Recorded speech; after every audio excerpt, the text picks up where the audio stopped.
ইনশাআল্লাহ আগামীকাল থেকে আমাদের যে কৃষিগুচ্ছ স্পেশাল মেন্টরশিপ কোর্স সেটা চালু হতে যাচ্ছে এবং সেখানে কথা অনুযায়ী আমরা তোমাদেরকে প্রতিদিন একটা টাস্ক পেপার দিব। সেই টাস্ক পেপার তোমরা সারাদিন বাসায় বসে সলভ করবা এবং সেই অনুযায়ী পড়াশোনা করবা।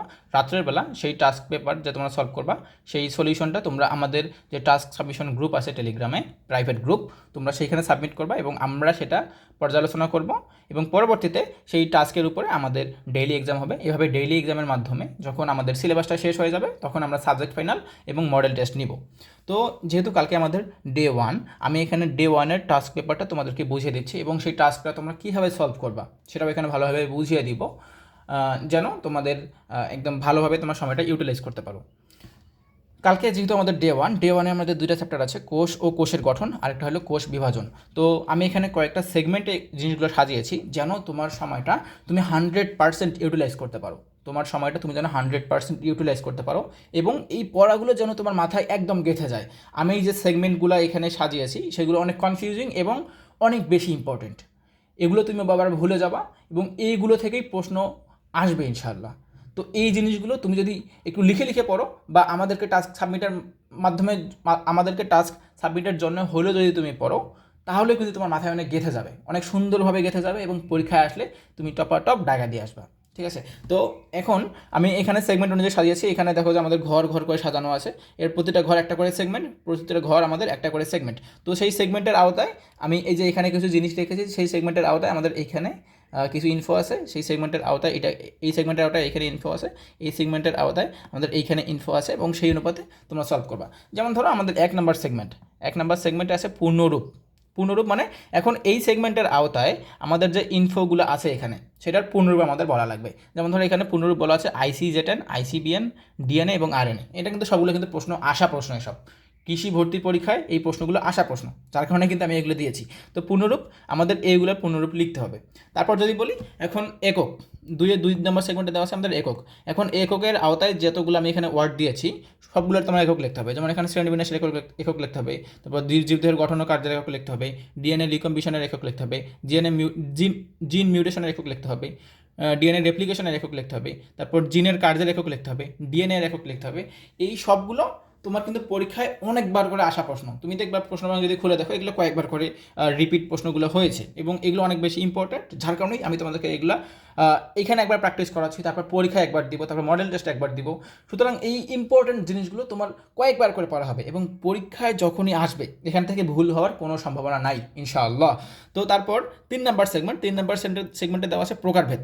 আমাদের এখানে শ্রেণীবিন্যাসের প্রকারভেদের কথা বলা হয়েছে এবং এখানে কোষের প্রকারভেদের কথা বলা হয়েছে। যেমন ধরো তোমার আদি কোষ, প্রকৃত কোষ, এখানে উদাহরণ সহ বলতে বলা হয়েছে। আমি এখানে বলেছি, নোট দিয়েছি উদাহরণ সহ। দেখো এখানে বলা হয়েছে উদাহরণ সহ তোমরা কোষের যে প্রকারভেদটা আলোচনা করবা। তারপর লিউকোপ্লাস্ট, আমরা জানি যে লিউকোপ্লাস্ট আছে, সেখানে বিভিন্ন ধরনের লিউকোপ্লাস্ট আছে এবং তাদের প্রকারভেদ সম্পর্কে আমি এখানে বলতে বলেছি এবং সেটা হবে কাজটা কিন্তু অনেকবার আসছে। তুমি শুধু একবার কোশ্চেন ব্যাংকটা খুলে দেখো যে কাজগুলা লিউকোপ্লাস্টের কাজ কতবার আসছে। ঠিক আছে? তারপর এখানে আরএনএ এর প্রকারভেদের কথা বলেছি। আরএনএ এর কাজগুলো কিন্তু অনেক, আরএনএ যে কয়েক প্রকারের আরএনএ আমরা দেখতে পাই, যেমন এমআরএনএ, টিআরএনএ, জিআরএনএ, যত প্রকারের আরএনএ আছে সবগুলোই কিন্তু পরীক্ষায় আসছে, যার কারণে আমি এগুলো তোমাদেরকে দিয়েছি। তারপর এখানে এরকম করে 4 নম্বর সেগমেন্ট, 5 নম্বর সেগমেন্ট, 6 নম্বর সেগমেন্ট, এটা কিন্তু আমাদের মূল বইয়ে নাই। ঠিক আছে? এটা আমাদের মূল বইয়ে নাই, এটা তোমরা কোশ্চেন ব্যাংক থেকে অবশ্যই দেখে নিবা। এবার যেহেতু বিএইউ অর্থাৎ আমাদের বাংলাদেশ এগ্রিকালচারাল ইউনিভার্সিটি প্রশ্ন বানাচ্ছে, এখান থেকে একটা প্রশ্ন দেওয়ার চান্স আছে এবং এই 4টা থেকেই হয়তো বা একটা প্রশ্ন এবার আসতে পারে। যেমন ধরো ঝিনুক, শামুক, মাছ এবং মৌমাছি। এখানে বলেছি ড্যাশ ড্যাশ ড্যাশ চাষবিদ্যাকে কী বলে। এখানে তাহলে আমরা এখানে যেহেতু এই সেগমেন্টের আওতায় এই ওয়ার্ডগুলো আছে, তাহলে হলো এখানে আমি বসাবো ঝিনুক চাষবিদ্যাকে কী বলে, তারপর শামুক চাষবিদ্যাকে কী বলে, মাছ চাষবিদ্যাকে কী বলে, মৌমাছি চাষবিদ্যাকে কী বলে। ঠিক আছে? এখন এইখানে তুমি কিভাবে সময়টাকে ইউটিলাইজ করবা, আমার এখানে মূল উদ্দেশ্য হলো তোমার জন্য পড়াটা একদম মাথায় গেঁথে যায়। ঠিক আছে? এখানে আমার হাতের লেখা ভালো হওয়া লাগবে না, আমার টাস্ক সাবমিটটা অনেক সুন্দর হওয়া লাগবে না, জাস্ট যেন তোমার পড়াটা মাথায় গেঁথে যায়, সেইটাই আমাদের মূল উদ্দেশ্য। এখানে দেখো আবার 6 নম্বর সেগমেন্টে আমি লিখেছি আবিষ্কারক বা জনক। এখানে জীববিজ্ঞানের আবিষ্কারককে, প্রাণীবিজ্ঞানের আবিষ্কারককে, উদ্ভিদবিদ্যার আবিষ্কারককে, কোষবিদ্যার আবিষ্কারককে, কোষতত্ত্বের আবিষ্কারককে, জিন দ্বিপদ নামকরণের আবিষ্কারককে, ক্লোরোপ্লাস্টিড, তারপর এইখানে আসি মাইটোকন্ড্রিয়া, গোলজি বস্তু, এগুলোর আবিষ্কারককে বা এগুলোর নামকরণ কে করছে সেটা কিন্তু তোমাদেরকে বলতে হবে। তারপর এই অপর নামটা কিন্তু অনেক বেশি ইম্পর্ট্যান্ট। এই মাধ্যমে কিন্তু তোমার পড়াশোনাগুলোকেই অনেক সুন্দরভাবে সুন্দরভাবে গুছিয়ে আসতেছে এবং তোমার পড়াগুলো যখন তুমি একবার লিখতেছো আরে পুরো একদম জোস, এবং পরীক্ষায় আসলে এখান থেকে ভুল হওয়ার কোনো চান্স নাই। তার পরবর্তীতে আসি 8 নাম্বার, 9 নাম্বার, 10 নাম্বার। তোমার সেগমেন্টগুলো দেখলেই বুঝতে পারবা আসলে প্রথম থেকেই বলে দেওয়া হয়েছে এবং আমরা কীভাবে এইগুলো অনেক ভালোভাবে শেষ করতে পারবো। আসলে কোষ বিভাজনটা প্রথমে একটু আলোচনা করে নিই। এখানে কোষ বিভাজন নামকারক, এখানে mitosis, karyokinesis, meiosis, crossing over, এগুলো নামকরণ কে করেছে।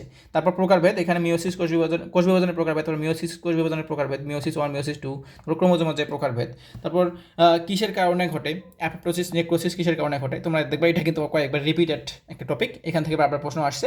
তারপর এরকম করে আমি আরও অনেকগুলো সেগমেন্ট রেখেছি, তোমরা এগুলো সলভ করবা। আর এই কোন পর্যায়ে ঘটে এই যে সেগমেন্টটা আছে এটা কিন্তু অনেক বেশি ইম্পর্টেন্ট। এইগুলো থেকে মানে এখানে আমি কটা 7টা রেখেছি, 7টা থেকে কমপক্ষে হলে 35টা প্রশ্ন আসছে, 7টা থেকে কমপক্ষে হলে 35টা করে প্রশ্ন আসছে এবং এগুলো অনেকবার রিপিটেড প্রশ্ন।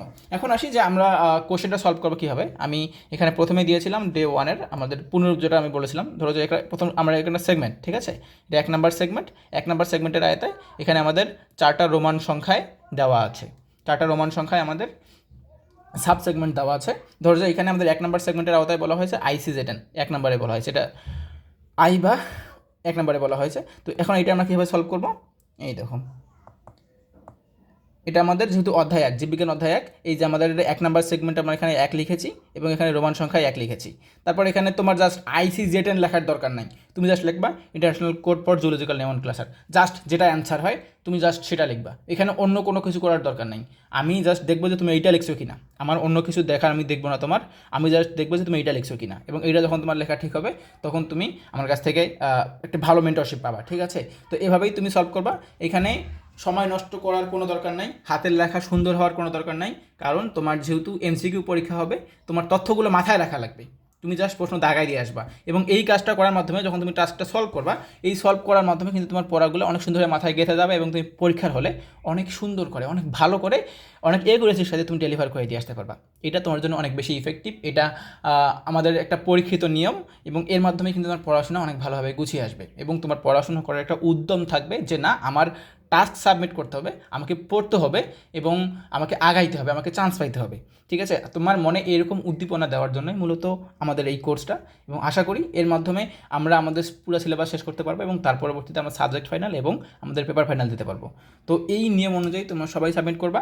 তো তারপরেও যদি কারো কোনো প্রশ্ন থেকে থাকে আমাকে পার্সোনালি তোমার নক দিও, আমি তোমার প্রশ্নের উত্তর দেওয়ার চেষ্টা করবো ইনশাআল্লাহ। তো সবার জন্য অনেক শুভকামনা, যারা ভর্তি হয়েছ তাদের জন্য আরও বেশি শুভকামনা। সবাইকে আমার সালাম, আসসালামু আলাইকুম ওয়া রাহমাতুল্লাহ।